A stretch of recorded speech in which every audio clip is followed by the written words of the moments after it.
سوی پیشرفت و ترقیات و فتح و نصرت ملت تاجیک ملت فرهنگی و حمایت مردم و ثبات مهمترین امکانات در 4 فصل سال برای سیر و سیاحت، صنعتی و کشاورزی آزمون‌های جمهوریابی، راهنمای جامعه خانه امید تاجیکان دنیا. ما تاجیکستانی آزاد و صاحب اختیار.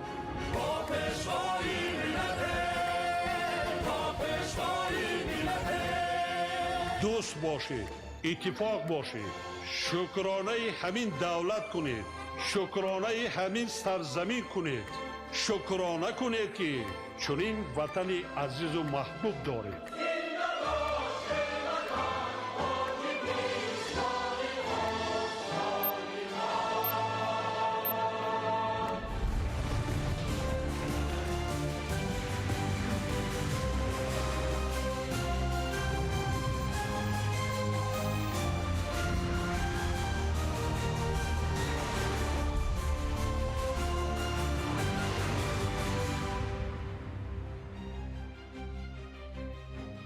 ассалому алайкум бинандаҳои гиромӣ.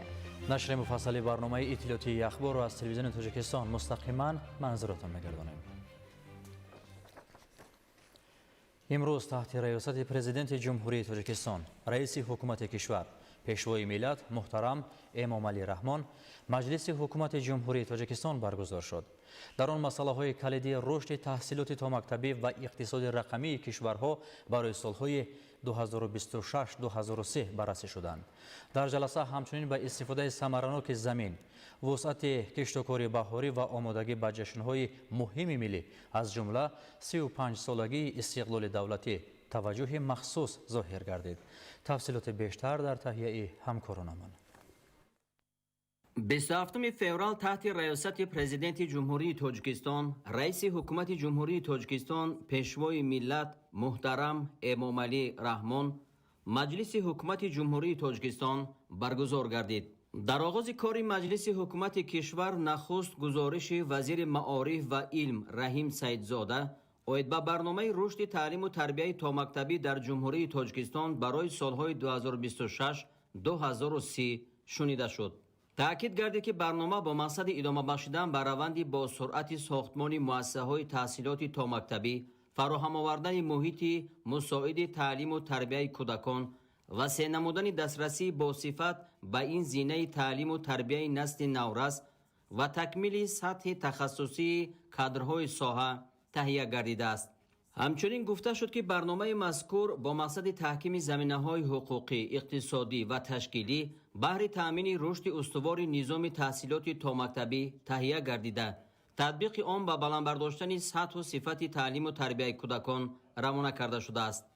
то охири татбиқи барнома 800 муассисаи нави ин соҳа бунёд ёфта, фарогирии кӯдакони аз 3 то 6 сола бо таҳсилоти томактабӣ дар кишвар бояд ба зиёда аз 50% расонда шавад. роҳбари давлат муҳтарам эмомалӣ раҳмон дастур доданд ки барнома ва нақшаи амалигардонии барномаи рушди таълиму тарбияи томактабӣ дар ҷумҳурии тоҷикистон барои солҳои 2026-2030 тасдиқ ва оид ба амалигардонии он ҳар сол то 1 феврал ба ҳукумати ҷумҳурии тоҷикистон маълумот пешниҳод карда шавад. таъкид гардид ки муассисаҳои таҳсилоти томактабӣ то деҳоти дурдаст дар ҳама ҷо бояд вуҷуд дошта бошанд. дар кори маҷлис оид ба барномаи миёнамуҳлати рушди иқтисоди рақамӣ дар ҷумҳурии тоҷикистон барои солҳои 2026-2030 гузориши директори агентии инноватсия ва технологияҳои рақамӣ Мирзо Хуршед шунида шуд. таъкид гардид ки барнома масири ояндаи рушди иқтисоди рақамӣ дар ҷумҳурии тоҷикистонро тавассути мушаххасу дақиқ муайян намудани самтҳои дахлдори афзалиятнок ва вазифаҳои миёнамуҳлати алоқаманд муқаррар менамояд. зикр карда шуд ки барои татбиқи барнома 2 миллиарду 366 миллиону 800 ҳазор сомонӣ зарур аст ва он аз ҳисоби буҷети давлатӣ, бахши хусусӣ ва шарикони рушд маблағгузорӣ карда мешавад. президенти кишвар муҳтарам эмомалӣ раҳмон супориш доданд ки вазорату идораҳои дахлдор амалигардонии барнома ва нақшаи татбиқи онро таъмин карда, аз натиҷаи он ҳар сол то 1 март ба ҳукумати ҷумҳурии тоҷикистон маълумот пешниҳод намоянд. дар кори маҷлис дигар масъалаҳои муҳим низ баррасӣ ва аз рӯи онҳо қарорҳои дахлдор қабул карда шуд. дар фароварди маҷлиси ҳукумати ҷумҳурии тоҷикистон роҳбари давлат муҳтарам эмомалӣ раҳмон барои иҷрои масъалаҳои муҳокимашуда ба ҳукумати кишвар ва вазорату идораҳо дастуру супоришҳои мушаххас доданд.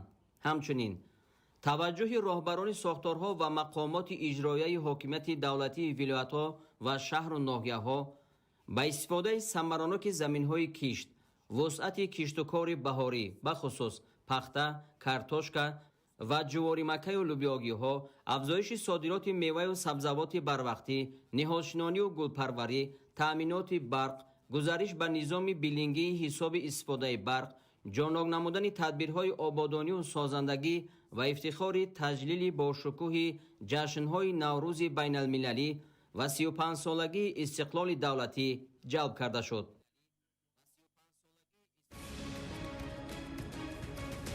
саноат нерӯи пешбарандаи зиндагии беҳтар, ҳар корхонаи нав садҳо ҷойи кор, ҳар маҳсулоти ватанӣ як қадами устувор ба сӯи иқтисоди қавӣ, рушди саноат, рушди некуаҳволии ҷомеа, амалишавии ҳадафҳо дар самти саноати кунонӣ бо суръати кишвар.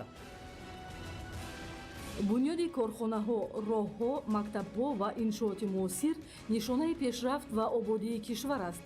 ҳар сохтмони нав на танҳо як бино, балки қадаме ба сӯи зиндагии шоиста, имкониятҳои бештар ва эътимоди устувор ба оянда. Созандагӣ пояи рушди устувор ва рамзи иқдоми некусозанда.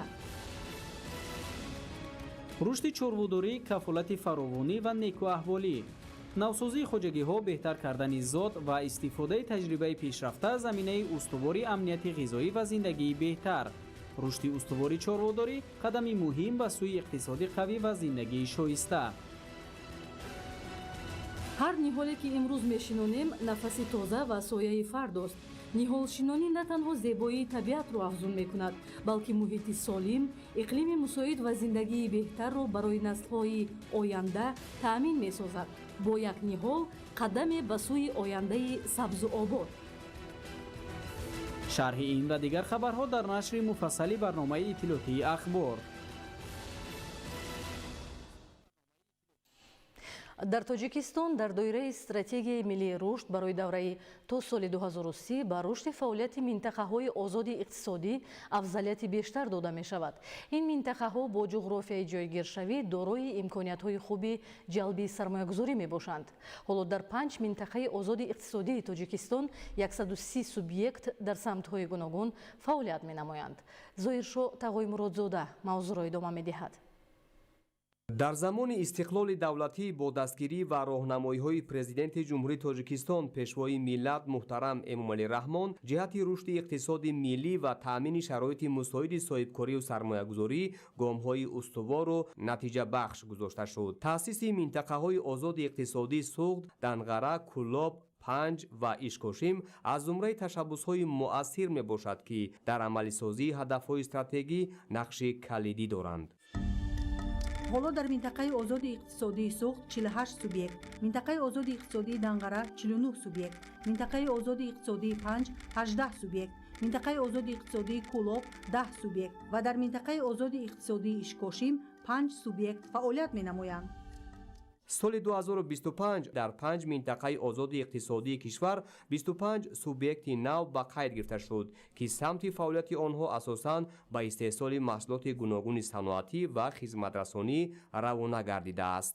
аз ҷумла 8 субъект дар минтақаи озоди иқтисодии Суғд, 14 субъект дар минтақаи озоди иқтисодии Данғара ва дар минтақаи озоди иқтисодии Панҷ, Ишкошим ва минтақаи озоди иқтисодии Кӯлоб яктоги субъект, яъне дар маҷмӯъ 25 субъект ва ҳаҷми сармоягузорӣ ба тамоми минтақаҳои озоди иқтисодӣ 108 миллион сомониро ташкил дод. ҳаҷми истеҳсоли маҳсулоти саноатӣ дар соли 2025 687 миллион сомониро ташкил дод ки ин дар муқоиса ба соли гузашта яъне 31% зиёд мебошад. дар ҳоле ки таъсиси субъектҳо дар минтақаи озоди иқтисодӣ нисбат ба соли гузашта 14% зиёд шуд. дилхоҳ намуди тиҷорате ки дар ин минтақаҳо оғоз мешавад албатта зуд рушд меёбад, зеро сармоягузорон барои воридоти таҷҳизоту технология, ашёи хом ва содироти маҳсулоти истеҳсолгардида аз пардохти ҳама намуди андоз ва боҷи гумрукӣ озоданд. аз оғози фаъолият то ба имрӯз ба минтақаи озоди иқтисодии суғд дар ҳаҷми 267.2 миллион сомонӣ, дар минтақаи озоди иқтисодии данғара 2 миллиарду 112.4 миллион сомонӣ, дар минтақаи озоди иқтисодии 5 75.8 миллион сомонӣ, дар минтақаи озоди иқтисодии кӯлоб 99 миллион сомонӣ ва дар минтақаи озоди иқтисодии ишкошин ба маблағи 8 миллион сомонӣ сармояи дохиливу хориҷӣ ҷалб шудааст. дигар имтиёзе ки ба сармоягузорон ва соҳибкорон барои фаъолият дар минтақаи озоди иқтисодӣ пешниҳод карда мешавад, ин низоми маъмурии содагардонидашудаи расмиёти маъмурӣ ба минтақаи озоди иқтисод мебошад, яъне низоми содагардонидашудаи пешниҳоди раводид ба қайдгирӣ, пешниҳоди шартҳои техникӣ, иҷозати кор барои кормандони хориҷӣ, ҳамаи ин расмиёти маъмурӣ тибқи низоми равзанаи ягона анҷом дода мешаванд, ки албатта барои ҷалби сармояи хориҷӣ ва ватанӣ ба минтақаи озоди иқтисодӣ мусоидат менамояд. ҳадафҳои асосии таъсиси минтақаҳои озоди иқтисодӣ дар Тоҷикистон фароҳам овардани шароити мусоид барои ҷалби сармоягузориҳои ватаниву хориҷӣ, истифодаи захираҳои табиӣ, афзун намудани иқтидори содиротии ҷумҳурӣ, ташкили инфраструктураи муосири муҳандисиву нақлиётӣ, телекоммуникатсионӣ, истеҳсолӣ ва иҷтимоӣ, ташкили ҷойҳои нави корӣ, баланд бардоштани сатҳи зиндагии аҳолӣ, ҳавасмандгардонии рушди саноат ва иқтисодиёти ҷумҳурии Тоҷикистон мебошад. Зоиршоҳи Тағоимрод, Холмаҳмади Давлат барои барномаи иттилоотии ахбор.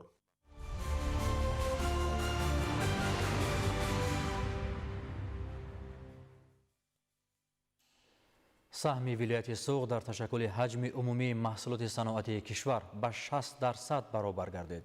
соли 2025 ҳаҷми истеҳсоли маҳсулоти саноатӣ дар вилоят ба 39.1 миллиард сомонӣ расонида шуд, ки нисбат ба ҳамин давраи соли 2024 8.8 миллиард сомонӣ зиёд мебошад. ҳамзамон соли гузашта ҳаҷми содироти маҳсулоти саноатӣ ба хориҷи кишвар низ афзоиш ёфтааст. тафсилот дар гузориши Абдуваҳоби Абдусаттор. бо мақсади коҳиш додани ҳаҷми воридот, таъмини бозори дохилӣ бо маҳсулоти истеҳсоли ватанӣ, тақвияти иқтидори содиротӣ ва таъсиси ҷойҳои нави корӣ, ки дар паёми президенти ҷумҳурии Тоҷикистон ба Маҷлиси олӣ таъкид гардид, дар вилояти Суғд тадбирҳои муҳим амалӣ шуда, ҳамасола дар заминаи дастгирии ташаббусҳои созандаи соҳибкорону сармоягузорон, коргоҳу корхонаҳои нави истеҳсолӣ ба истифода дода мешаванд. дар идомаи тақвияти корҳо дар самти татбиқи ҳамаҷонибаи ҳадафи чоруми миллӣ саноатикунонии босуръати кишвар, соли 2025 дар вилоят 146 коргоҳу корхонаҳои нави истеҳсолӣ мавриди баҳрабардорӣ қарор дода шуд. коргоҳу корхонаҳои нав асосан дар соҳаҳои саноати сабук, дорусозӣ, кимиё, масолеҳи бинокорӣ, маъдан ва хӯрокворӣ таъсис дода шуда, дар онҳо қариб 1500 нафар бо ҷойи кору маоши хуб таъмин гардиданд. бо мавриди баҳрабардорӣ қарор додани корхонаҳо ҳаҷми истеҳсоли маҳсулот зиёд шуда, саҳми вилояти Суғд дар ташаккулёбии ҳаҷми маҳсулоти саноатии мамлакат ба 60% баробар гардид. ҳоло дар вилоят бо дастгирии ҳукумати кишвар соҳибкорон раванди бунёду ба кор даровардани коргоҳу корхонаҳоро тақвият мебахшанд. айни замон дар шаҳри Бӯстон 60 корхонаҳои саноатӣ фаъолият доранд. ҳаҷми маҳсулоти истеҳсолнамудаи корхонаҳои саноатӣ дар соли 2025 932.6 миллион сомониро ташкил додааст. дар соли 2025 7 корхонаҳои саноатӣ ба истифода дода шудаанд. дар маҷмӯъ аксарияти маҳсулотҳои корхонаҳои саноатии шаҳри Бӯстон ба содирот нигаронида шудаанд. бо мақсади ноил гардидан ба яке аз ҳадафҳои стратегии миллӣ саноатикунонии босуръати кишвар дар давраи татбиқи он солҳои 2019-2025, яъне дар 7 соли охир, дар баробари рушди соҳаи саноати хӯрокворӣ, истихроҷ ва коркарди маъдан, муҳимтарин тадбире, ки дар вилояти Суғд амалӣ гардид, дар заминаи таъсиси корхонаҳои нав ба роҳ мондани истеҳсоли номгӯи зиёди масолеҳи сохтмонӣ ба монанди профилҳои гуногун, қубур, шифер, мех, ранг ва даҳҳо намуди дигар мебошад. хусусан ин раванд дар шаҳру ноҳияҳои хуҷанд, гулистон, бӯстон, истарафшан, бобоҷон ғафуров ва спитамен тақвият ёфт. соли 2025 дар ҷамъияти мо яъне тоҷфилис муҳлати сол зиёда аз 900 то 1000 тонна маҳсулоти истеҳсол карда шуд, ки зиёда аз 30 намуд мехи печон истеҳсол карда мешавад. Ашёи хом албатте ки аз худи ҷумҳурии Тоҷикистон барои мехи гӯимсохтумонӣ, барои мехи печон албатте ки аз давлатҳои хориҷа аст, аз Федератсияи Русия, аз Беларусия меорем.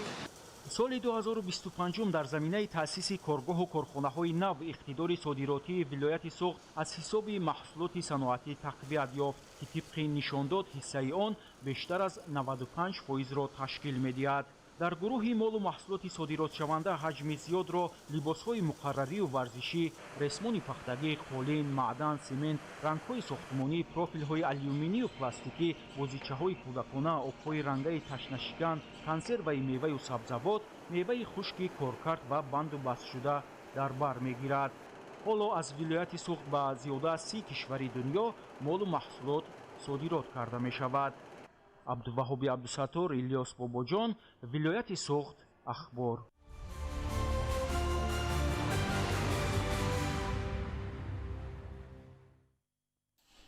созандагӣ нишони бедории ҷомеа аст. Он ҷо ки мардум худ ташаббус нишон медиҳанд, оянда бунёд меёбад.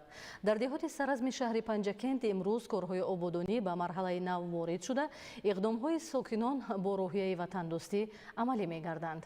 ҳамкорони мо гузориш медиҳанд.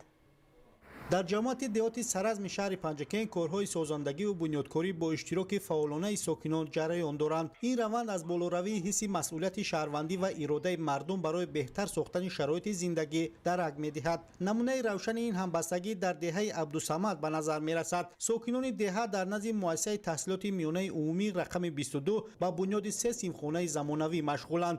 ин синфхонаҳо бо назардошти талаботи муосири соҳаи маориф сохта шуда барои таълиму тарбияи насли наврас шароити беҳтар фароҳам меоранд. ҳамарӯза даҳҳо нафар сокинон бо рӯҳияи баланди ватандӯстӣ ва эҳсоси масъулияти шаҳрвандӣ ба ҳашар баромада дар корҳои сохтмонӣ саҳми арзандаи худро мегузоранд. иштироки фаъолонаи калонсолон ва ҷавонон нишон медиҳад, ки ҷомеа барои рушди соҳаи маориф ва фароҳам овардани шароити шоиста барои фарзандони худ бетараф нест. зимнан соли гузашта низ сокинони маҳаллӣ бо роҳи ҳашар ва дастҷамона дару тирезаҳои синфхонаҳои кӯҳнаро иваз намуда, тамоми синфхонаҳоро аз таъмири ҷорӣ бароварданд. ин иқдом ба беҳтар гардидани шароити таҳсил, фароҳам омадани муҳити солим барои хонандагон ва баланд гардидани сифати таълим мусоидат намуд. имрӯз таҷрибаи солҳои гузашта идома ёфта, корҳои сохтмонии нав бо тарҳу меъёрҳои муосир иҷро мешаванд. ин раванд ба таҳкими робитаи ҷомеа бо муассисаҳои таълимӣ ва баланд бардоштани сатҳи фарҳанги созандагӣ мусоидат мекунад. дар баробари ин дар деҳоти саразм бунёди иншооти хизматрасонӣ низ бо суръат идома дорад. яке аз чунин иншоот маркази нави савдои хизматрасонии меҳри нур мебошад, ки дар маркази маъмурии деҳот деҳаи чимқалъа ҷойгир аст. мағозару соҳибкори маҳаллӣ бунёд намуда, дар он ҳама гуна анвои маҳсулоти ғизоӣ ва ниёзи аввал ба фурӯш гузошта шудааст. бо мавриди истифода қарор гирифтани ин нуқтаи нави савдо 4 нафар сокинони маҳаллӣ бо ҷои кори доимӣ ва маоши хуб таъмин гардиданд. фаъол гардидани чунин нуқтаҳои хизматрасонӣ ба осон гардидани дастрасии аҳолӣ ба маҳсулоти зарурӣ, кам шудани вақти харид ва беҳтар шудани сатҳи хизматрасонӣ мусоидат менамояд. дастгирии соҳибкорон ҷиҳати ташкилу бунёди иншооти истеҳсолӣ, иҷтимоӣ ва тиҷоратӣ, ки ба беҳдошти сатҳи зиндагии аҳолӣ, рушди хизматрасонӣ ва таъсиси ҷойҳои нави корӣ мусоидат мекунанд, аз самтҳои муҳими сиёсати иҷтимоии давлат ба ҳисоб меравад. ҳамин тавр ташаббусҳои сокинон дар бахши маориф ва фаъол гардидани соҳибкорон дар самти хизматрасонӣ симои нави деҳоти саразмро ташаккул дода барои зиндагии шоистаи мардум ва тарбияи насли босавод заминаи устувор мегузоранд. рушди ин равандҳо нишон медиҳад, ки фарҳанги созандагӣ тадриҷан ба меъёри зиндагии ҷомеа табдил ёфтааст. далери бозор, Шаҳбоз Қурбонзода, шаҳри Панҷакент, ахбор.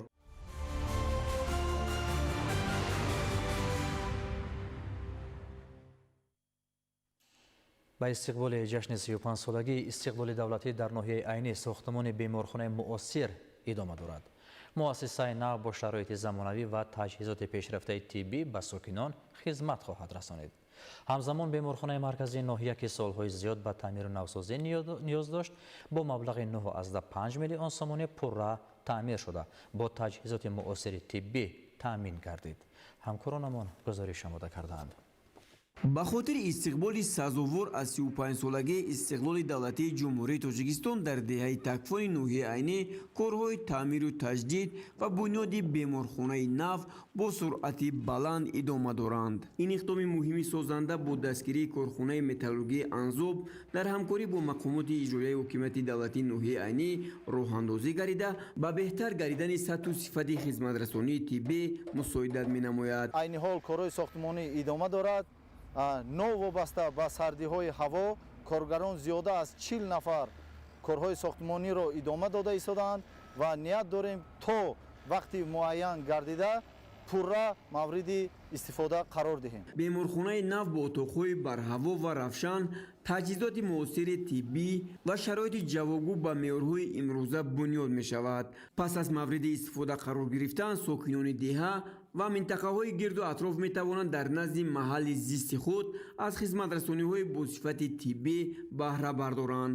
ҳамзамон беморхонаи марказии ноҳияи айнӣ ки солҳои зиёд ба таъмир ниёз дошт, имсол бо ташаббуси мақомоти иҷроияи ҳокимияти давлатии ноҳия пурра таъмир мегардад. ба муассиса таҷҳизоти муосири тиббӣ ворид шуда шароити кор барои табибон ва муолиҷа барои беморон беҳтар карда мешаванд. масъулон тасмим доранд ки корҳои сохтмонии таъмирро то ҷашни 35-солагии истиқлоли давлатӣ ба анҷом расонида иншоотро мавриди истифода қарор диҳанд. бунёд ва навсозии чунин муассисаҳои муҳими иҷтимоӣ далели равшании ҳамкории самарабахши давлат ва бахши хусусӣ буда ба рушди устувори соҳаи тандурустӣ ва баланд гардидани сатҳи зиндагии сокинони деҳоти кӯҳистон заминаи боэътимод мегузорад. асомиддин ғиёссода, ноҳияи айнӣ, ахбор.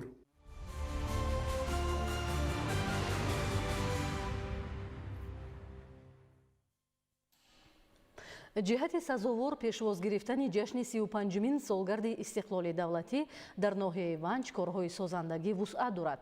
дар ноҳия сохтмони хонаи фарҳанг, сардхонаи замонавӣ, меҳмонхона, беморхона ва дигар иншооти аҳамияти иқтисодиву иҷтимоӣ дошта бо маром идома дорад.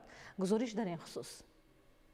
чун дигар минтақаҳои мамлакат ҷиҳати сазовор истиқбол гирифтан аз ҷашни 35-мин солгарди истиқлоли давлатӣ дар ноҳияи Ванҷи вилояти мухтори Кӯҳистони Бадахшон корҳои созандагиву ободонӣ идома доранд. дар раванди корҳои бунёдӣ сохтмони хонаи фарҳанг бо нақшу услуби ҷавобгӯ ба талаботи замони муосир ва китобхонаи замонавӣ дар водии Язгулом ҷараён доранд. ҳамчунин бо супориши президенти ҷумҳурии Тоҷикистон муҳтарам Эмомалӣ Раҳмон роҳи аҳамияти маҳаллӣ доштаи ҷамоати деҳоти Язгулом то деҳаи Вишхар пурра асфалтпӯш гардида самти деҳаи Заҷ васеъ ва таъмир хоҳад шуд. дар деҳаи бовиди ҷамоати деҳоти Маҳмадулло Абдуллоев корҳои сохтмонӣ дар сархонаи замонавӣ, фурӯшгоҳ ва меҳмонхонаи муосир ки сохтмони онҳо аз ҷониби ҷамъияти дорои масъулияти маҳдуди Рухом роҳандозӣ карда шудааст, ҳадафмандона ҷараён дорад.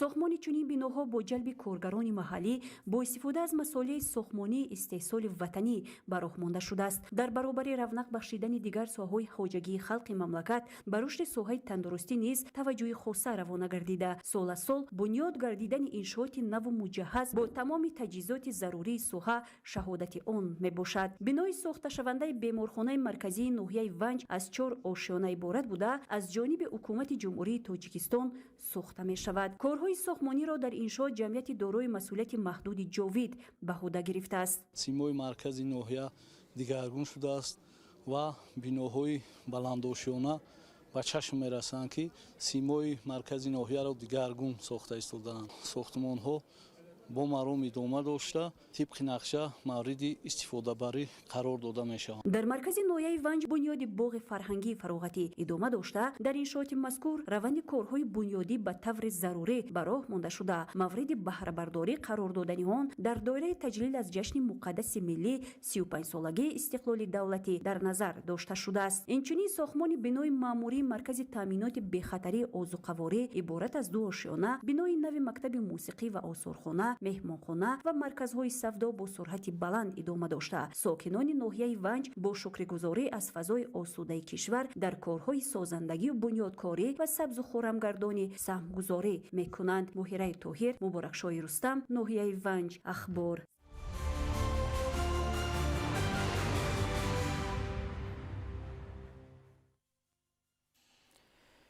امروز در شهر دوشنبه در موضوعهای تأمین و تحکیم قانونیت و ترتیبات حقوقی، ولایت قانون در جامعه و درباره وضع جنایتکاری از جمله در بین نابالغان و جوانان همایش علمی برگزار شد. ابراز گردید که تأمین قانونیت، تحکیم ترتیبات حقوقی و ولایت قانون یکی از رکنهای اساسی دولت حقوق بنیاد به شمار می رود. به احترام و رعایت حتمی قانون نمیتوان ثبات استوار، رشد اقتصادی و اجتماعی و پیشرفت جامعه را تأمین نمود. ولایت قانون کفالت عدالت، برابری شهروندان و حفظ حقوق و آزادی‌های انسان می باشد. طوری که معلوم است تحکیم قانونیت نه تنها وظیفه مقامات حفظ حقوق بلکه مسئولیت مشترک تمام نهادهای دولتی و جامعه می باشد.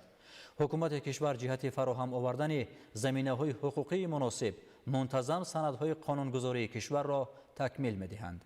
در فرجام چهاربینی ابراز شد که محض رعایت دقیق و اجرای یکخیله قانونها، پیشگیری حقوق ویرانکنی‌ها و تحکیم نظارت پروکوروری زمینه استوار حفظ منفعت‌های دولت و جامعه می باشد.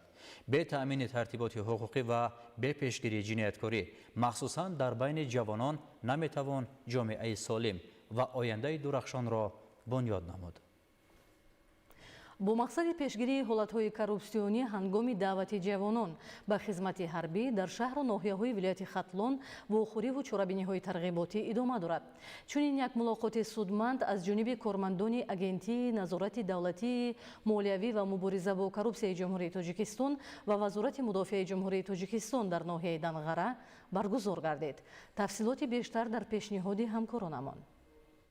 дар ноҳияи Данғара бо ташаббуси масъулини агентии назорати давлатии молиявӣ ва мубориза бо коррупсияи ҷумҳурии тоҷикистон, вазорати мудофиаи ҷумҳурии тоҷикистон ва мақомоти иҷроии ҳукумати давлатии ноҳия оиди даъвати баҳории ҷавонон ба сафи қувваҳои мусаллаҳи кишвар вохӯрии судманд доир карда шуд. баромадкунандагон зарурати тақвияти ҳамкории мақомоти давлатӣ ва ҷомеаи шаҳрвандиро дар ин самт муҳим шуморида зикр намуданд ки пешгирии амалҳои коррупсионӣ на танҳо вазифаи сохторҳои давлатӣ балки ӯҳдадории ҳар як шаҳрванд мебошад.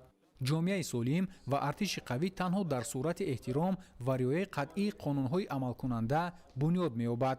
бо мақсади пешгирии қонуншиканӣ ва омилҳои коррупсионӣ ба масъулони соҳаи даъват ба хизмати ҳарбӣ тавсия дода шуд ки фаъолияти худро бо садоқат, масъулияти баланд ва риояи қатъии қонунгузории миллӣ ба роҳ монанд, шаффофият ва назорати ҷамъиятиро таъмин намоянд. масъалаи дигари ин ҳамоиш ки тадбирҳои вусъат додани ҳисоббаробаркунии ғайринақдиро дар бар мегирифт, масъулини шуъбаи минтақавии бонки миллии тоҷикистон дар минтақаи Кӯлоб оид ба моҳият, аҳамият ва бартариятҳои низоми мазкур маълумоти муфассал пешниҳод намуда таъкид доштанд ки истифодаи васеъи воситаҳои муосири пардохтӣ аз ҷумла кортҳои бонкӣ, ҳамёнҳои электронӣ ва QR-рамзҳо ба шаффофияти муомилоти молиявӣ, кам гардидани гардиши пули нақд ва рушди иқтисоди рақамӣ мусоидат менамояд. ҳамзамон доир ба тарзи дурусти истифодаи ҳамёнҳои мобилӣ ва қоидаҳои бехатарии пардохти электронӣ тавсияҳои амалӣ пешниҳод гардид.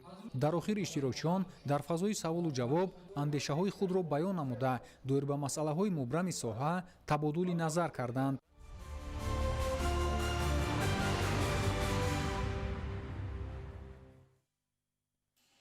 در شرایطی که تأمین امنیت ازوقواری و رشد استوار دهات به یکی از هدفهای کلیدی سیاست دولتی تبدیل یافته است، تحکیم همکاری دولت و جامعه شهروندی اهمیت بیشتر کسب می‌نماید.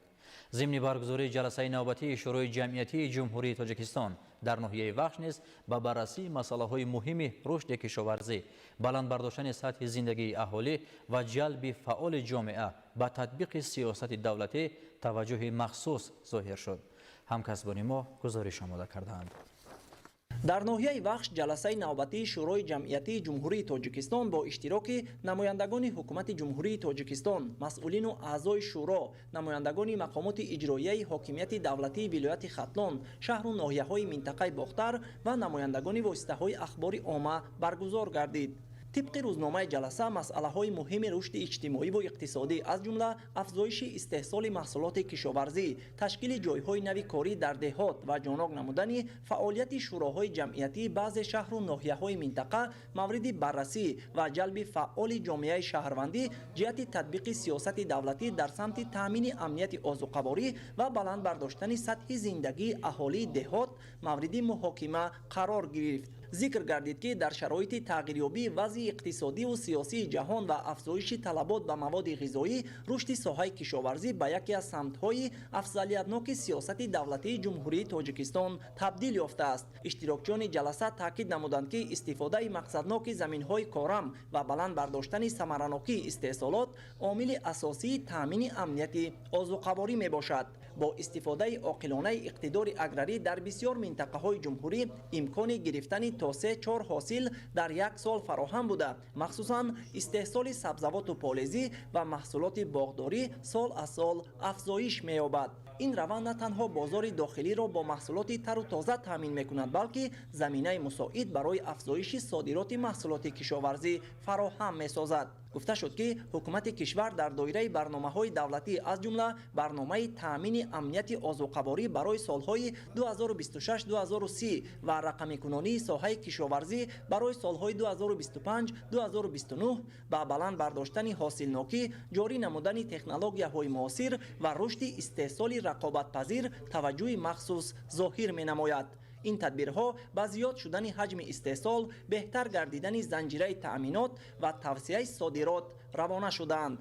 дар ҷараёни ҷаласа иштирокчиён таъкид намуданд ки рушди соҳаи кишоварзӣ мустақиман ба баланд гардидани сатҳи зиндагии аҳолӣ, фаровонии бозори истеъмолӣ, паст гардидани сатҳи бекорӣ ва таҳкими суботи иҷтимоӣ мусоидат менамояд. бо ташкили ҷойҳои нави корӣ дар деҳот ва ҷалби аҳолӣ ба фаъолияти истеҳсолӣ имконият фароҳам меояд ки сатҳи даромади сокинон афзоиш ёфта, таъминоти озуқавории кишвар боз ҳам устувортар гардад. дар идома таъкид гардид ки фаъолияти фаъоли шӯроҳои ҷамъиятӣ ҳамчун пули муколама миёни давлат ва ҷомеа метавонад дар татбиқи сиёсати аграрӣ, истифодаи самараноки замин, баланд бардоштани маърифати кишоварзӣ ва рушди устувори деҳот нақши муассир гузорад. зеро маҳз тавассути ҳамкории давлат, ҷомеаи шаҳрвандӣ ва истеҳсолкунандагон метавон ба ҳадафи стратегии кишвар, беҳтар намудани сатҳу сифати зиндагии мардум ва таъмини амнияти озуқавории миллӣ ноил гардид.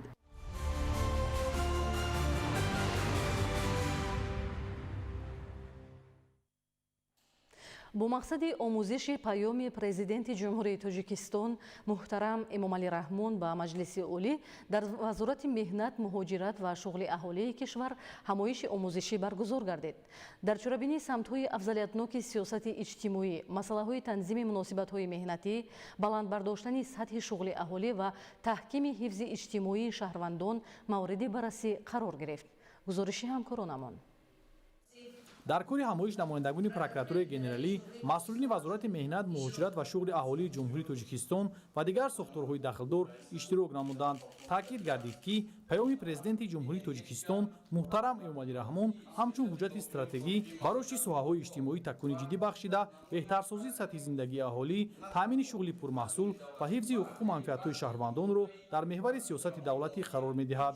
иштирокчиён масъалаҳои муҳими ба танзим даровардани муносибатҳои меҳнатӣ, пешгирии шуғли ғайрирасмӣ, фарогирии аҳолии қобили меҳнат ба ҷойҳои кори расмӣ, инчунин такмили низоми таъминоти нафақа ва кӯмакпулии иҷтимоиро мавриди таҳлил қарор доданд. зикр шуд ки таҳкими ҳамкориҳои байни идоравӣ, баланд бардоштани масъулияти роҳбарону мутахассисон ва назорати қатъии риояи қонунгузорӣ заминаи асосии татбиқи босамари сиёсати иҷтимоӣ мебошад. дар анҷоми ҳамоиш таъкид гардид ки иҷрои саривақтӣ ва босифати нуқтаҳои паёми президенти кишвар ва таҳкими суботи иҷтимоӣ, рушди устувории иқтисодӣ ва беҳдошти сатҳи некуҳаволии мардум мусоидат хоҳад кард.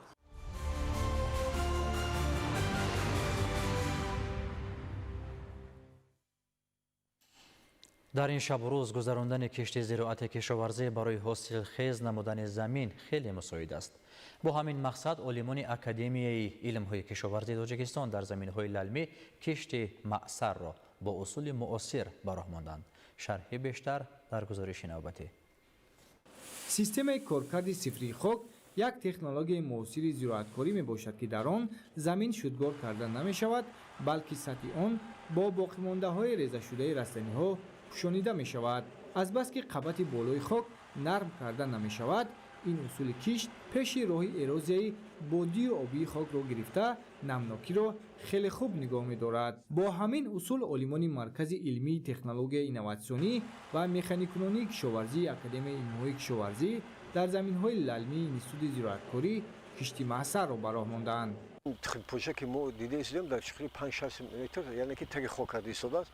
میاری معتدل زیچینی هول در یک گیتار تخمینا در 1 متر طولانی تا 10 دانه است که در یک اگر گیتار گیریم تخمینا 20,000 نیهول در یک گیتار درست آمده است که این از روی قاعده تکنولوژی агротехника илман асос шуда мебошад. дар ҳамин заминҳо бори аввал нест ки чунин усулро олимон истифода мекунанд ва натиҷаҳо назаррасанд. гарчанде ки ҳосилнокӣ дар истифодабарии технологияи мазкур нисбат ба усулҳои муосири кишоварзӣ пасттар бошад ҳам ин гуна коркарди хок хароҷоти кор ва сӯзишвориро ба таври назаррас коҳиш медиҳад.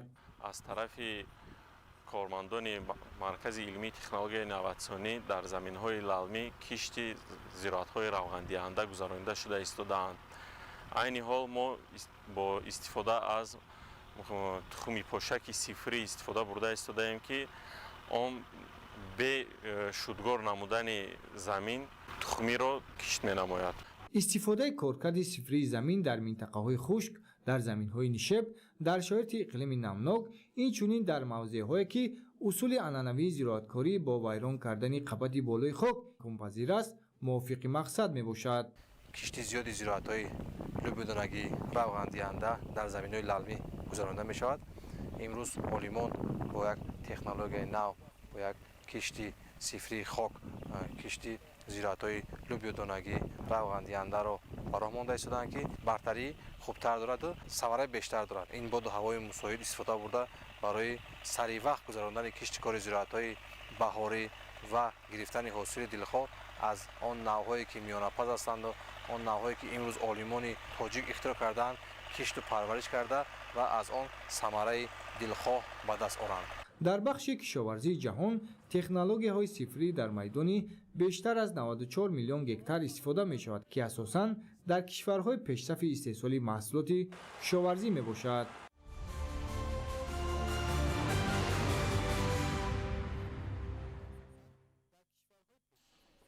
дар ҷумҳурии тоҷикистон ба парвариши чорво бахусус моли майда таваҷҷӯҳи хоса зоҳир гардида ҳамасола хоҷагиҳои чорводор саршумори онро афзоиш медиҳанд. зоти гӯсфанди ҳисорӣ ки аз ҳама ҷиҳат манфиатовар мебошад қисмате аз хоҷагидорон дар шаҳру ноҳияҳои вилояти хатлон парвариши онро ба роҳ монда ба ин васила дар таъмини аҳолӣ бо гӯшт саҳми муносиб мегузоранд. шарҳи бештар дар таҳияи ҳамкоронамон. дар ҳамин шабу рӯз ки айёми рӯидани сабзаву мавсими наслгирии чорво аст, масъулияти хоҷагиҳои чорводорро дучанд гардонидааст. хоҷагии деҳқонии чорводори ба номи дарё дар ноҳияи 5 600 сар гӯсфанди зоти ҳисориро парвариш менамояд ки ҳамасола саршумори чунин моли майдаро афзон менамояд. зоти гӯсфандони ҳисорӣ аз рӯи нишондоди вазни зинда дар арсаи ҷаҳон калонтарин маҳсуб ёфта, минтақаи парваришу афзоишдиҳии он танҳо дар тоҷикистон маҳдуд нест. давоми солҳо аз ҷумҳурии тоҷикистон гӯсфанди зоти ҳисорӣ ба ҷумҳуриҳои ӯзбекистон, қазоқистон, қирғизистон, федератсияи русия, украина ва беларусия интиқол шуда мавзеи парвариши онҳо то рафт васеъ мегардад. нақши гӯсфандони зоти ҳисорӣ дар такмилдиҳии маҳсулнокии гӯсфандони зоти думбадор ва ба вуҷуд овардани зотҳои нав дар ҷумҳуриҳои осиёи миёна ва қазоқистон хеле калон мебошад. зоти ҳисорӣ ҳам вазни хуб мегирад, ҳам бараш барои таваллудшидагӣ 8 кило сар мешавад. модаму 80 то 90 то 100 кило вазн мегирад. дар ноҳияи 5 130 хоҷагии чорводор фаъолият менамояд ки дар онҳо зиёда аз 30,000 сар моли майда парвариш мегардад. ҳоло дар ноҳия мавсими наслгирии чорво бо маром идома дошта, то ин ҷониб 80% нақша иҷро гардидааст. хоҷагии чорводори ба номи дарё самти фаъолияташро ба парвариши гӯсфанди зоти ҳисорӣ равона намудааст, зеро ин нави мол ба иқлими минтақа мутобиқ аст.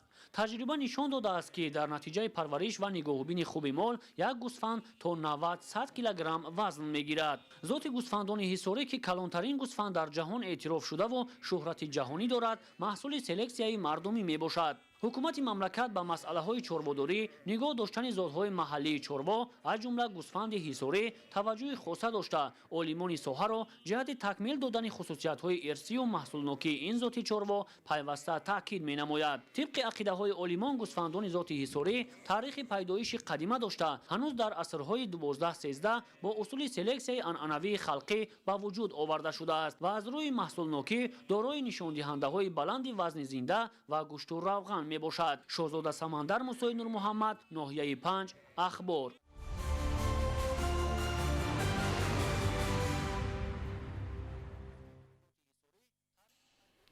соли ҷорӣ дар ноҳияи бобоҷон ғафуров барои сари вақт ва босифат анҷом додани корҳои саҳроӣ 50 техникаи нав аз тарафи хоҷагиҳо иҷораӣ лизингӣ ворид шудааст.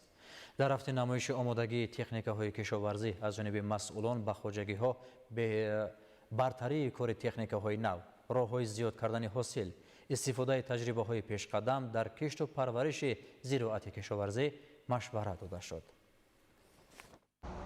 дар ноҳияи бобоҷон ғафуров барои кишти зироати кишоварзӣ дар имсол нақшаҳо муайян гардида тадбирҳои омодагӣ бо сатҳу сифати баланд идома дорад. аз ҷумла баҳри саривақт шудгор ва коркард намудани замин, кишти тухмӣ ва ғизодиҳӣ, техника ва механизми зарурӣ дар хати тайёр гузошта шудааст. ҷиҳати саривақт анҷом додани корҳои заминагузорӣ ба даврии кишти баҳорӣ дар ноҳия имсол аз ҳисоби вориди техникаҳои нав ва истифодаи техникаҳои мавҷуда шудгори замин ба воситаи техникаҳои тасмачарх бештар ба роҳ монда шуд. ба гуфтаи масъулин, ин тадбир самаровар буда дар истифодаи замин ва афзун шудани ҳаҷми ҳосил бартарӣ дорад. умуман дар ҳудуди ноҳия мо тасмим гирифтем ки тамоми заминҳоро бо техникаҳои тасмачарх шудгор гузаронем ва кишти зери пилёнкагии дуқатора ки ҳосили дилхоҳ дорад ва дар як гектар ҳосилноки зиёда аз 50 центнер гирифтан мумкин аст ва чиниши пахтаро бо техникаҳои мошинҳои пахтачин омода карда истодаем ки дар ҳудуди ноҳия 2 адад техники кишоварзӣ аз тарафи хоҷагии кооперативи тиҷорати ба номи ҷаббор расулов 2 адад техникаи пахтачини нав харидорӣ карда шуд ки ин барои дар мавсими пахтачинӣ мусоидат менамояд. гуфта шуд ки бо дастгирии ҳукумати мамлакат, вазорати кишоварзӣ, корхонаи воҳиди давлатии тоҷик агролизинг, хоҷагидорони ноҳияи бобоҷон ғафуров соли равон 50 трактори гуногун тамға, тасмачарх, тухмипочакҳои замонавӣ, мошини пахтачинӣ, испор, ҳамворкунакҳои лазерӣ барои кишти шолӣ, дорупошакҳои фазоӣ ва дигар таҷҳизоти кишоварзиро дастрас намуданд. дар ноҳия ҳамзамон 6 маркази хизматрасонии техникӣ амал мекунанд ки дар ҳолати зарурӣ механизаторонро бо қисмҳои эҳтиётӣ таъмин месозанд. имсол дар ноҳия зиёда аз 50 адад техникаҳои нав ворид карда шуд ки ин ба кори деҳқонон ва сифати кори хоҷагӣ хеле кӯмак мерасонад. асосан дар ноҳия тухмипошакҳои нави 76 размери 76 дуқатора ворид гардидааст ва асосан барои коркарди пахта культиваторҳо, тухмипошакҳо, дорупошакҳо, тасмачархҳо ворид гардидааст. зимни муоинии техникаи трактор ва таҷҳизоти истифодашаванда таъкид гардид ки баҳори соли равон хоҷагидорони ноҳия дар майдони зиёда аз 21 000 гектар замин зироати гуногун кишт мекунанд. дар чорабинӣ аз механизаторону кишоварзон даъват карда шуд ки ба хотири рӯёнидани ҳосили дилхоҳ қоидаҳои агротехникӣ аз ҷумла меъёру талаботи муқарраршудаи шудгори заминро пурра риоя кунанд. дар ин рӯз ба як зумра механизаторон барои фаъолияти арзанда ҷиҳати саривақт аз таъмир баровардани техникаҳои кишоварзӣ, омода намудани он ба кишт ва ҷамъоварии ҳосили зироати кишоварзӣ тӯҳфаҳои мақомоти иҷроии ҳокимияти давлатии ноҳияи бобоҷон ғафуров тақдим карда шуд ва техникаи кишоварзӣ бо омодагӣ барои анҷом додани корҳои кишоварзӣ сафарбар карда шуданд.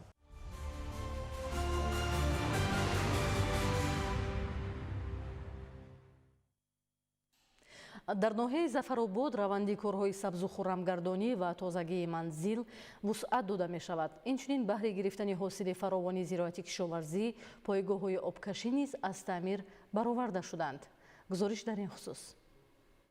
ҷиҳати истиқболи арзанда аз ҷашни бузурги 35-солагии истиқлоли давлатии ҷумҳурии тоҷикистон ва бахшида ба соли вусъат додани корҳои ободониву созандагӣ ва тақвияту таҳкими худшиносиву худогоҳии миллӣ имрӯзҳо авҷи корҳои сохтмону таъмир, сабзу хуррамгардонӣ ва таъмири пойгоҳҳои обкашӣ дар ноҳияи зафаробод бо маром идома дорад. аз ҷумла дар деҳаи баҳористони ҷамоати шаҳраки меҳнатободи ноҳия сохтмони бинои нави муассисаи таҳсилоти миёнаи умумӣ барои 640 ҷои нишаст дар як баст идома дорад. гуфта шуд ки иқдоми бунёди муассисаи таълимии мазкур тибқи дастуру ҳидоятҳои роҳбари давлат амалӣ гардида аз 3 ошонаи кушоду барҳаво иборат хоҳад буд. инчунин имрӯзҳо дар доираи истиқбол аз ҷашни миллии наврӯзи байналмилал бо ташаббуси масъулини мақомоти иҷроияи ҳокимияти давлатӣ, кормандони корхонаву ташкилот ва сокинони ҷамоатҳои шаҳраку деҳоти ноҳияи зафаробод аксияи тозагии манзилу муҳит ва сабзгардонии як гӯшаи ватан роҳандозӣ карда шудааст. дар тамоми соли 2026 48000 بخ نهال ها به نقشه گرفته شده است. در عین زمان زیاده از 25000 بخ نهال های میوه دهنده آرایشی سوی افکن همیشه ثبت شنونده شده است. зафаробод ки яке аз ноҳияҳои аграрию саноатӣ маҳсуб меёбад, заминҳои киштшавандааш асосан тавассути пойгоҳҳои обкашии қутрашон калонҳаҷм обёрӣ карда мешаванд. зеро ноҳияи зафаробод дар ҷумҳурии тоҷикистон ягона аз ноҳияҳое ба шумор меравад ки зиёда аз 28000 гектар мазраъҳои киштшавандааш танҳо тавассути оби дарёи сир, тавассути ду канали магистралии ТМ1 ва ТМ2 то киштзор расонидани оби полезӣ амалӣ карда мешавад. аз ҳамин хотир ҳамарӯза дар пойгоҳҳои обкашии мирзочӯл 1, мирзочӯл 2 ва 3 қитъаи алоҳидаи қизилӣ зиёда аз 60 нафар таъмиргар дар таъмири куллии 19 иншооти обтеладиҳандаву обрасон фаъолона ширкат меварзанд. мутахассисон қисмҳои асосиро дар промбаза ва таҷҳизоти пурқудратро бевосита дар биноҳои таҷҳизот ҷойдошта таъмиру барқарор месозанд. ин мавсим низ кишоварзону хоҷагидорон азми қавӣ доранд ки бо истифода аз оби фаровон аз майдонҳои корам ҳосили фаровон ба даст оварда дар таъмини амнияти ғизоии мамлакат саҳми бештар гузоранд. фирдавс умарзода, орзу маъруфзода, ноҳияи зафаробод, ахбор.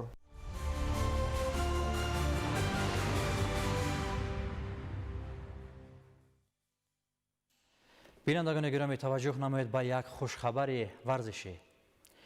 варзишгари тоҷик Эмомалӣ Нуралӣ барандаи медали биринҷии мусобиқаи Ташкент Гранд Слам 2026 гардид. ҷудокори тоҷик Эмомалӣ Нуралӣ дар вазни то 66 килограмм ба гирифтани медали биринҷӣ шарафёб шуд. дар мубориза барои нишони биринҷӣ Эмомалӣ Нуралӣ бар Аккогли Валерио, ки аз Италия буд, пирӯзӣ ба даст овард. тайёрии Эмомалӣ Нуралӣ воқеан дар сатҳи хеле баланд буд. паҳлавони тоҷикистонӣ ва ҳоло барои ба даст овардани нишони биринҷӣ талош мекунад. юко барои Эмомалӣ Нуралӣ бисёр ҳаракати даркориву саривақтиро ҳаминҷо анҷом медиҳад паҳлавони тоҷикистонӣ ва Рамзиддин Саидов аз Ӯзбекистон дарҳол имтиёзи юко баҳогузорӣ мекунад. муборак бошад. натиҷаи Эмомалӣ Нуралӣ нишони биринҷӣ дар Гранд-слами Ташкент. 2 маротиба нишони тилло, 1 маротиба мақоми панҷум ва билохира ба гирифтани медали биринҷӣ мушарраф гардид. хеле хушҳолем. албатта ҳамаи мухлисону ҳаводорони гӯштини ҷудоро муборакбод мегӯем ки дар рӯзи аввал албатта мо бе натиҷа намондем.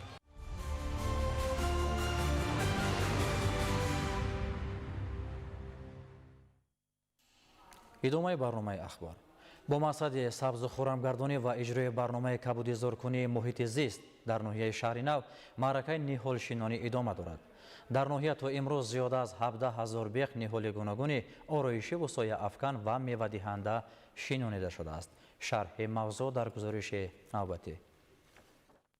бо иштироки васеи сокинон, ҷавонон ва кормандони ташкилоту муассисаҳо дар ноҳияи шаҳри нав маъракаи ниҳолшинонӣ баргузор гардид. ин иқдоми нек ба хотири сарсабзгардонии муҳити зист, беҳдошти вазъи экологӣ ва ободонии маҳал роҳандозӣ шуд. бояд зикр намуд ки дар маъракаи ниҳолшинонӣ масъулин ниҳолони ороишиву сояафкан ба монанди сафедор, санавбар, павлония ва ниҳолони себу олу, зардолу, олуча ва хучро шинониданд ки нашунамои минбаъдаи ниҳолон ба ӯҳдаи шахсони вобасташуда вогузор гардидааст. дар ин замин ба ҳолати имрӯзаси 1000 ниҳолҳои ҳамешасабз, сояафган ва мевадиҳанда шинонда шуд.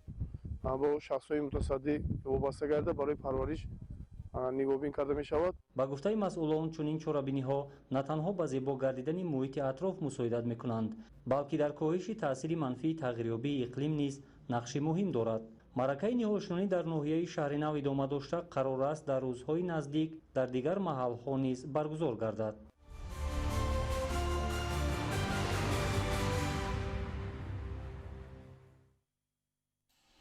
таъмини ҳимояи бозори истеъмолӣ таҳти ҳамин унвон дар агентии Тоҷикстандарт бо мақсади таъмини сифати маҳсулот ва ҳифзи ҳуқуқи истеъмолкунандагон ҳамоиши илмӣ баргузор гардид. таваҷҷӯҳ намоед.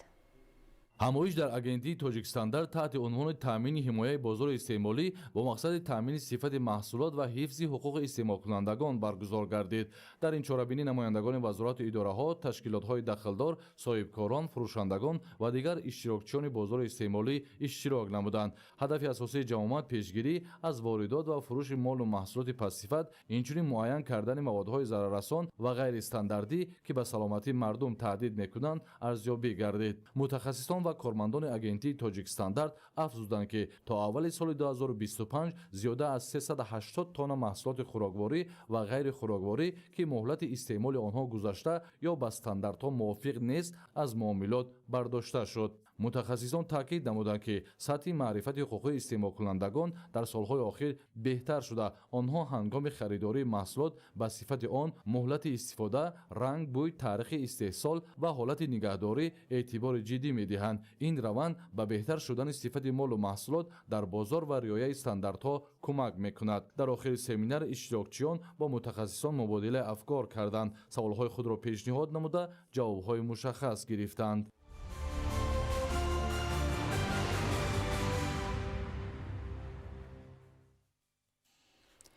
вобаста ба ташаккули маърифати аҳолӣ, ҷалби таваҷҷуҳи ҷавонон ба омӯзиши технологияи муосир ва истифодаи босамари зеҳни сунъӣ ки барои рушду пешрафти тамоми соҳаҳо заминагузор аст, дар донишгоҳи давлатии Кӯло ба номи Абу Абдуллоҳи Рӯдакӣ ҳамоиши ҷумҳуриявии илмӣ назариявӣ баргузор шуд.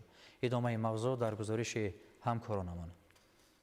рушди зеҳни сунъӣ дар шароити иттилоотикунонии ҷомеа таҳти ҳамин унвон дар донишгоҳи давлатии Кӯло ба номи Абу Абдуллоҳи Рӯдакӣ конференсияи ҷумҳуриявии илмӣ назариявӣ баргузор гардид. конференсияи мазкур омӯзгорону олимони донишгоҳҳои кишвар ва дигар мутахассисону коршиносони соҳаро барои мубодилаи афкор ва пешниҳоди нақшаву барномаҳои мукаммал ҷиҳати таъмини фаъолияти шаффофу босамар дар соҳаҳои гуногун ва самаранокии истифодаи зеҳни сунъӣ ба ҳам овард. дар ибтидои конференсия намоиш ва муаррифии дастовардҳои донишгоҳ, дастурҳои методиву таълимӣ ва тавсиявӣ ки муҳтавои онҳо имкониятҳои васеъ ва манфиатнокии раванди татбиқи барномаи зеҳни сунъиро дар ҷомеа бозгӯӣ менамояд, пешниҳод карда шуд. пас аз шиносоии намоишгоҳ дар толори фарҳангии донишгоҳ, конференсия бо пешниҳоди маърузаҳои илмӣ ва барномаҳои мушаххас ҷараён ёфт. маърузачиён ҳам дар шакли ҳузурӣ ва ҳам маҷозӣ аз дигар кишварҳо тавассути онлайнӣ иштирок ва суханронӣ намуданд. дар идома аснои баромад таъкид гардид ки бо ташаббуси президенти ҷумҳурии Тоҷикистон муҳтарам Эмомалӣ Раҳмон моҳи июли соли 2025 маҷмаи умумии Созмони Милали Муттаҳид лоиҳаи қаъдномаи махсусро зери унвони нақши зеҳни сунъӣ дар фароҳам овардани имконоти навин барои рушди устувор дар Осиёи Марказӣ қабул намуд. баргузории конференсияи мазкур низ дар ҳамин замина роҳандозӣ гардид. технологияи информатсионӣ рӯз то рӯз рушд карда истодааст, яъне ки соҳае нест ки дар он аз технологияи информатсионӣ истифода набаранд. мақсади асосии баргузории конференсияи имрӯза дар он аст ки тамоми соҳаҳо аз ин маводҳое ки дар конференсия баррасӣ гардиданд истифода бурда кори худро ҷонок намоянд. конференсияи илмии назариявӣ дар ду бахш нақш ва механизмҳои зеҳни сунъӣ дар иттилоотикунонии ҷомеа ва татбиқи нишондиҳандаҳои методии технологияҳои рақамӣ ва зеҳни сунъӣ, мушкилот ва дурнамо ҷараён ёфт. олим носирзода Хуршеди Нодирхон, шаҳри Кӯлоб, ахбор.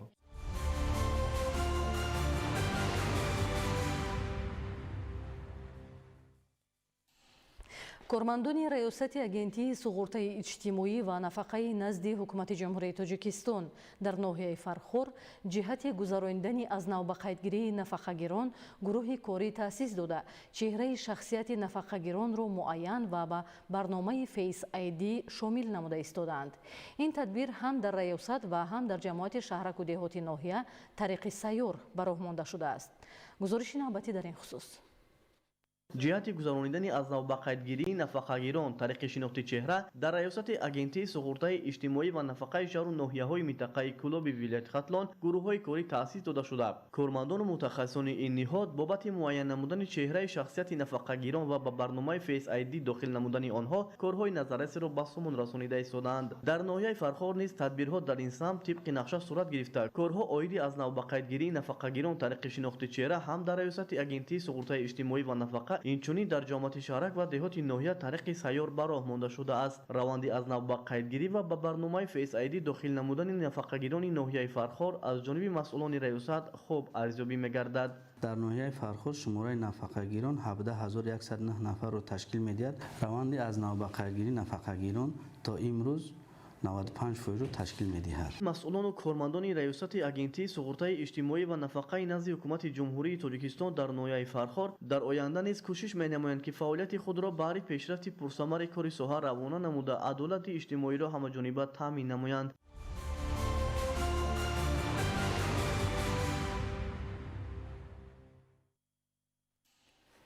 дар донишгоҳи давлатии иқтисодии Урал мулоқоти сафири фавқулода ва мухтори ҷумҳурии Тоҷикистон дар Федератсияи Русия бо донишҷӯён, ҷавонон, роҳбарони ҷамъиятҳои фарҳангии тоҷикон ва намояндагони диаспораҳои ҳавзаи федералии Урал баргузор гардид.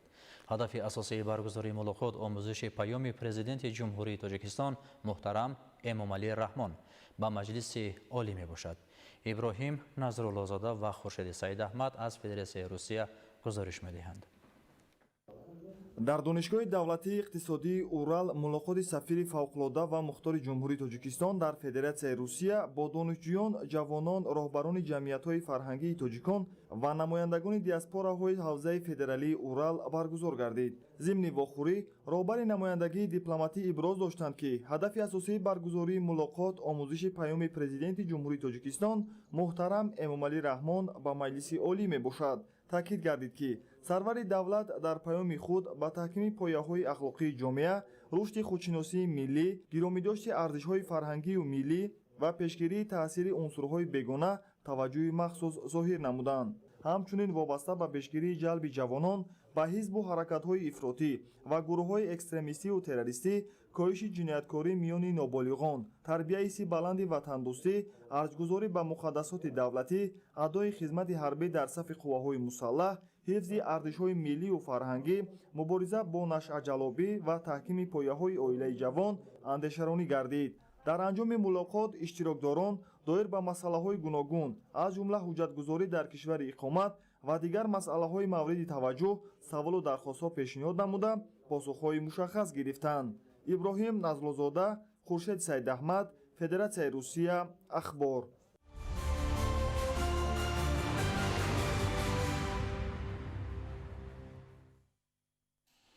дар шаҳри Ваҳдат намоишфурӯши китобҳои тозанашр доир гардид.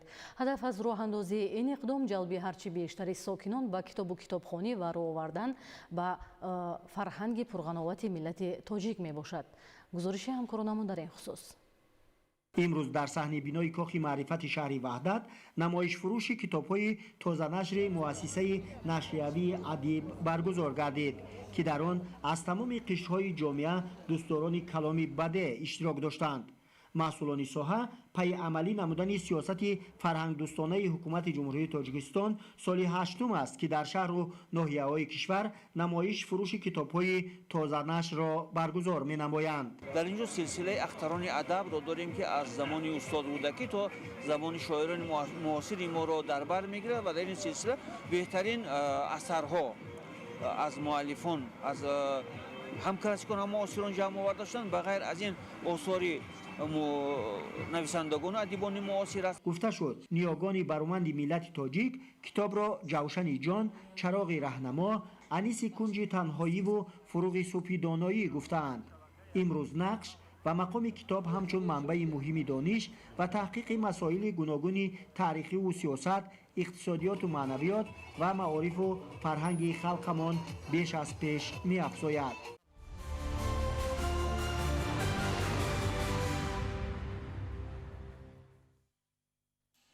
дар Перу зиёда аз 931 километр роҳи автомобилгард бар асари обхезӣ пурра хароб шуданд. дар Қазоқистон бар асари сохтори қаҳвахона 7 нафар ба ҳалокат расида, 28 каси дигар ҷароҳати вазнини ҷисмонӣ бардоштанд. шарҳи ин ва дигар хабарҳо аз хориҷи кишвар. бориши аз меъёр зиёди борон дар Индонезия обхезиро ба вуҷуд овард. дар натиҷа биноҳои истиқоматии сокинон ва осоишгоҳҳое ки ҳамасола онҷо сайёҳон барои истироҳат меоянд зери об монданд. Дар баъзе минтақаҳои кишвар ҳолати изтирорӣ эълон намуданд. Тақрибан 350 нафарро ба ҷои амн кӯчониданд. тибқи иттилои расонаҳои расмӣ 30 сайёҳи хориҷӣ муваққатан ба меҳмонхонаҳои дигар кӯчонида шуданд. аксари онҳо пас аз паст шудани сатҳи об ба хонаҳои худ баргаштанд. аз сабаби номусоид будани боду ҳаво парвозҳои байналмилалӣ ба дигар фурудгоҳҳо то муддате ба таъхир гузошта шуд.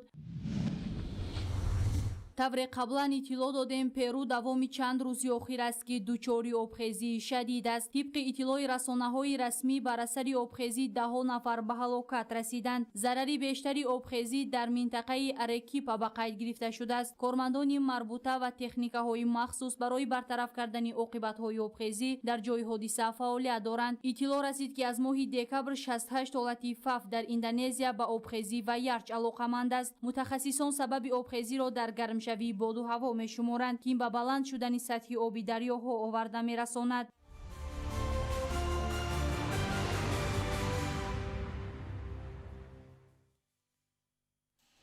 бинандаҳои азиз, ин буд барномаи иттилоотии ахбор. саломату хонобод бимонед.